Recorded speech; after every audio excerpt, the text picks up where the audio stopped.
Some major business choices live inside a default setting most people never touch. In 2016, Google chose to keep paying Apple a share of search ads revenue, so Google stayed the exclusive default search engine in Safari on Apple devices, beating out Microsoft's Bing and other rivals.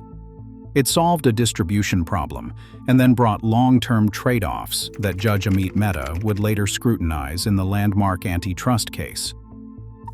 The story starts with a belief that shaped many platform strategies in the 2010s.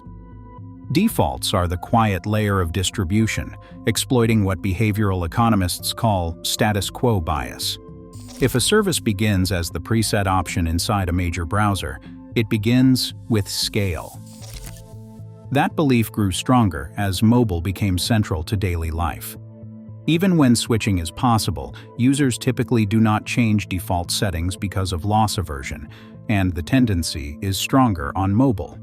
In plain terms, the default becomes the road most people stay on because it removes an extra step, and convenience compounds over time. Court findings noted roughly 80% of Apple's query volume is entered into Safari, making that default setting extremely valuable. That habit turns a small placement into a durable advantage. The default is not just a label in a menu. It is the starting point for repeated actions that feel automatic, day after day. Over time, that starting point shapes volume, predictability, and how a business plans around demand. It also shapes what competitors must overcome because they are asking users to change a routine, not just try a new brand. Apple executives later testified there was no price Microsoft could offer to make Bing the Safari default. That highlighted the entrenched nature of these deals. If this kind of trade-off-driven business breakdown is useful, subscribe for the next decision. In 2016, Google and Apple acted directly on that logic. They renewed an Internet Services Agreement in which Google pays Apple a share of search ads revenue, and Apple preloads Google as the exclusive, out-of-the-box, default general search engine in Safari. The arrangement kept the starting point stable. Open Safari, Search, and Google is already there without extra setup. It reduced friction for users and made the search experience feel consistent from day one, while making it much harder for competitors like DuckDuckGo to win the default slot at scale. For Google, the key value was stability at scale. Apple devices and Safari provide access to a sizable user base, and that access sits at the beginning of the search journey. Losing the default position would not just mean losing a placement, it could change the baseline of how many searches begin with Google on Apple platforms, which can ripple into planning and revenue expectations. The deal reduced uncertainty by keeping the default anchored. It let Google plan around a predictable starting point with fewer surprises. A known recurring payment was easier to accept than losing the preset position and then trying to rebuild habits from scratch, especially with Microsoft's Bing and other search engines waiting to fill the void. The alternative path existed, but it carried clear risk. Apple could have set a rival search engine like Microsoft's Bing as Safari's default, or used an approach where users pick a search option. In that world, Google would still be available, but the first step would no longer be automatic. The U.S. government's 2020 amended complaint later emphasized why defaults matter. Users typically do not change them, especially on mobile. From Google's perspective, the 2016 agreement preserved the advantage of being the preset option, where habit is already doing the work. The contract kept that advantage in place across Apple's platform, similar to Google's deals with Samsung and Mozilla Firefox for Chrome and other browsers. Apple's reasoning was different, but equally practical. Apple could monetize an existing gateway without building and operating a full general search engine. In later testimony, Apple's services leader Eddie Q said building its own search was not something Apple really truly considered at that time. That helps explain why a licensing arrangement could fit Apple's priorities. It kept the user experience consistent and simple, and it created services revenue tied to search activity flowing through Safari. The deal let Apple stay focused while still capturing value from the search activity on its platform. The deal also fit how Google managed distribution as a business input. Alphabet reports payments to distribution partners as traffic acquisition costs, often shortened to the initials TAC. That framing matters because it treats distribution as a recurring expense that can be tracked and managed over time. A recurring cost is easier to justify when it protects a critical channel that would be difficult to replace. But it also creates a baseline. Once a cost like this is baked into how reach is maintained, it becomes harder to step away from quickly. The cost can turn into an expense the business must pay, even if the company would prefer more flexibility. This is where the trade-off begins to change. A court later described Apple as a crucial partner to Google because Apple controls distribution to a sizable user base. Control is not only access, it is leverage. As the default position became more central to search habits, the idea of walking away became harder.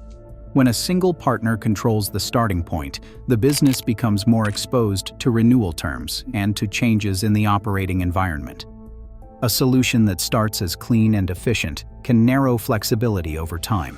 The more central the default becomes, the more the partnership shifts from nice to have to hard to replace.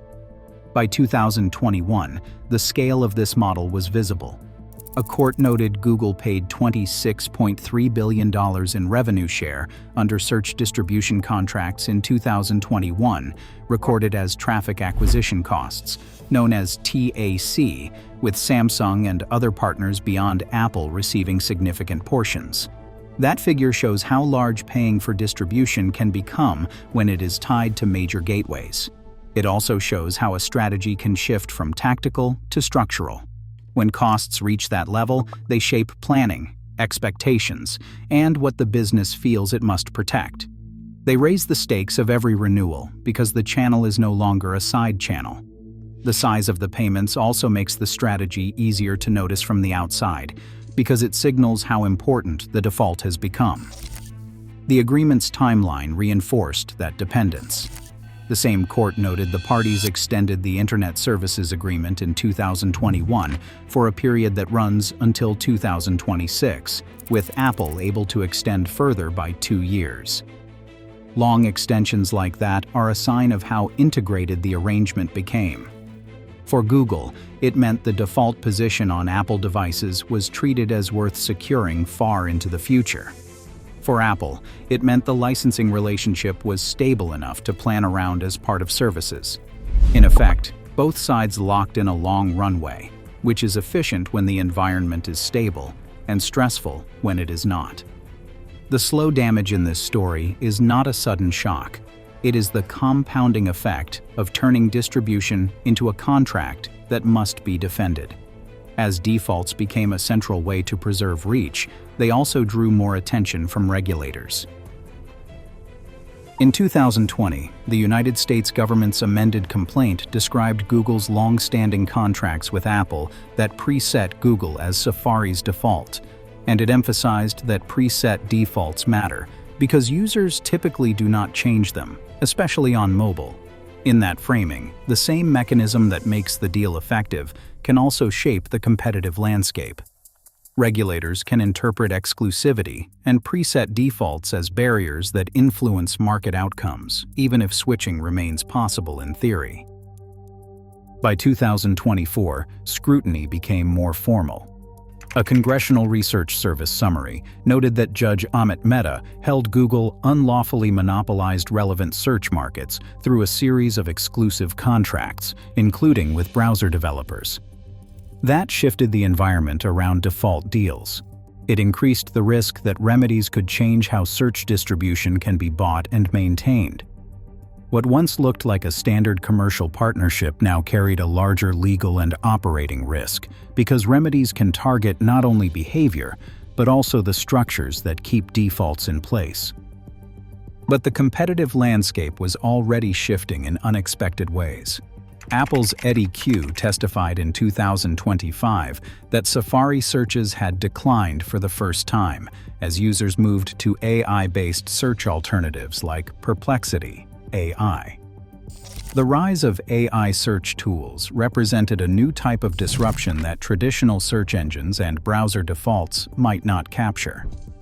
This development added another layer of uncertainty to Google's distribution strategy, as the very nature of search began evolving beyond traditional web queries. Remedies and appeals extended that uncertainty. The DOJ initially proposed forcing Google to sell its Chrome browser, but Judge Mehta rejected that extreme remedy in his September 2025 ruling, opting for less drastic distribution constraints. The DOJ filed an appeal of the remedies decision in February 2026, so legal uncertainty continues. A strategy built around purchase defaults depends on stable rules. When the rules become part of a remedies process, the business must operate while future constraints remain unclear. That is a different kind of risk than a typical negotiation, because it can reshape the boundaries of what is allowed. Ongoing appeals mean uncertainty can last, which complicates long-term planning for any strategy built on default placement. Apple's disclosures underline why this matters for both sides. Apple has disclosed that it earns revenue from licensing arrangements with Google to offer search services on Apple platforms, and it warned that such arrangements can be affected by government investigations and proceedings. The calm lesson is simple. Buying defaults can be rational and effective, and in 2016 it solved a real distribution problem, but it can also turn distribution into a choke point where costs rise, dependency grows, and operating rules can change while the strategy is still running. For more decisions that looked rational in the moment and got complicated later, subscribe. It made sense until it didn't.